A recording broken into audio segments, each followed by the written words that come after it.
असं आहे की लोकशाहीमध्ये नेहमीच बिनविरोध घडेल न घडेल काही अशी शाश्वती देता येत नाही. स्थानिक परिस्थितीप्रमाणे लोकांनी अर्ज भरले असतील, ठीक आहे, त्याचा खरं म्हणजे आक्षेप घ्यायचं काही कारण नाही, निवडणूक आहे शेवटी.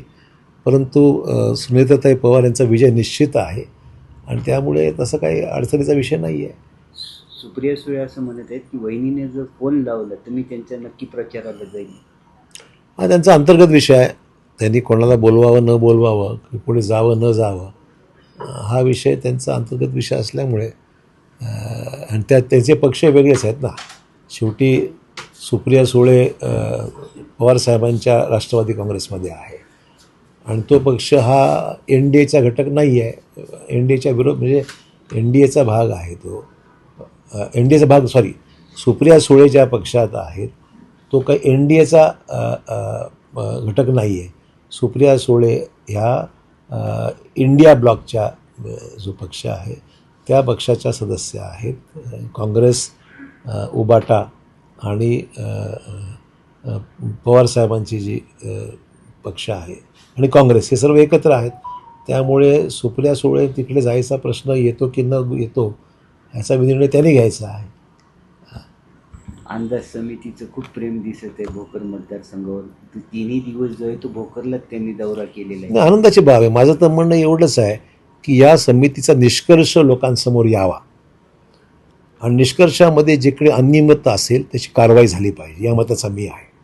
म्हणजे फक्त भोकरच नाही तर ज्या ज्या ठिकाणी अंदाज समितीने भेटी दिलेल्या आहेत तर संपूर्ण अहवाल हा पब्लिक करावा आणि त्या अहवालाच्या आधारावर तिथे जो कोणी दोषी असेल त्या व्यक्तीवर किंवा त्या अधिकाऱ्यावर कारवाई झाली पाहिजे माझी मागणी आहे.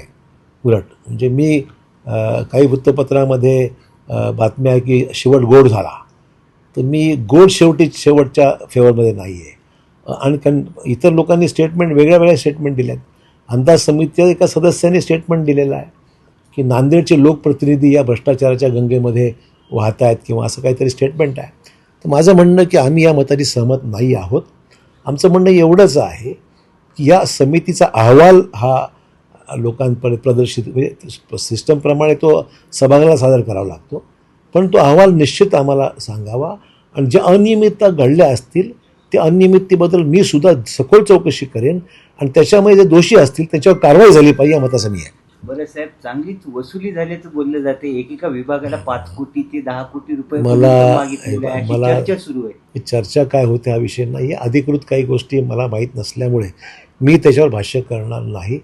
पण तुम्ही जे म्हणता असं जर खरं असेल तर ते गंभीर आहे आणि म्हणून माझं म्हणणं असं आहे की या विषयाचा सोक्षमोक्ष लागला पाहिजे. ज्या पद्धतीने किंवा ज्या गोष्टी चर्चा खुलेआम माध्यम करत आहे, मीडिया करत आहे, मीडियाचं काही ठिकाणी होत आहे, तर ती सत्यता काय ती समोर आली पाहिजे लोकांसमोर. आणि ज्या अनियमित ज्या गोष्टी असतील किंवा जिथे भ्रष्टाचार असेल त्यात शोधून कारवाई झाली पाहिजे या मताचा मी आहे. शहरात शिवसेनेचे आमदार असताना देखील युतीचा भरमसाठ उपसा चालू आहे. मात्र इथं दौरा न करता भोकर आणि बिलोली मतदारसंघ कुठे का होईना हा विषय सरसकट जिल्ह्यामध्ये सर्वत्रच ऐकण्यामध्ये आहे. त्यामुळे त्याच्यामध्ये भेदभाव करता येणार नाही.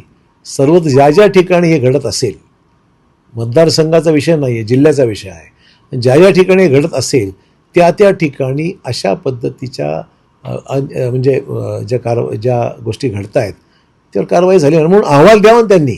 समितीचा अहवाल लोकांपर्यंत यावा आणि त्या अहवालाच्या आधारावर कारवाई व्हावी ही माझी भूमिका आहे. भारतीय साहित्य संमेलनानिमित्त शरद पवारांचं एक वक्तव्य आलेलं आहे. 60% लोकांची मांडणी धर्मांधाला शक्तींना बळ देणारी असल्याचं मत त्यांनी व्यक्त केलेलं आहे. पवारसाहेब हे ज्येष्ठ नेते आहेत, अनुभवी नेते आहेत. त्यांच्याकडे कदाचित त्यांच्या अभ्यासातून त्यांना हा विषय पण म्हणून तो सुशिक्षित वर्ग जो आहे, जो एज्युकेटेड क्लास आहे, तो राजकीय निर्णय घेत असताना मला वाटतं की देशाचा विकास, देशाचं नेतृत्व या गोष्टी डोळ्यासमोर ठेवून तो राजकीय निर्णय घेतो असं माझं मत आहे. बरं साहेब, नांदेडच्या गुन्हेगारी पार्श्वभूमीवर काही चर्चा वगैरे केली आहे का फडणवीस? नाही, आम्ही त्यांना बोललोच आहे ना. आमचं तर मत आम्ही व्यक्त केलं, जाहीरपणे व्यक्त केलेलं आहे की गुन्हेगारीवर आळा बसला पाहिजे, गुन्हेगारांना कुठलाही राजश्रय मिळता कामा नये आणि गुन्हेगारावर कारवाई झाली पाहिजे अशी आमची जाहीर मागणी आहे. त्यामध्ये काही वेगळं सांगायची गरज नाही. जी भूमिका आहे ती स्पष्टच आहे. Okay, thank you sir.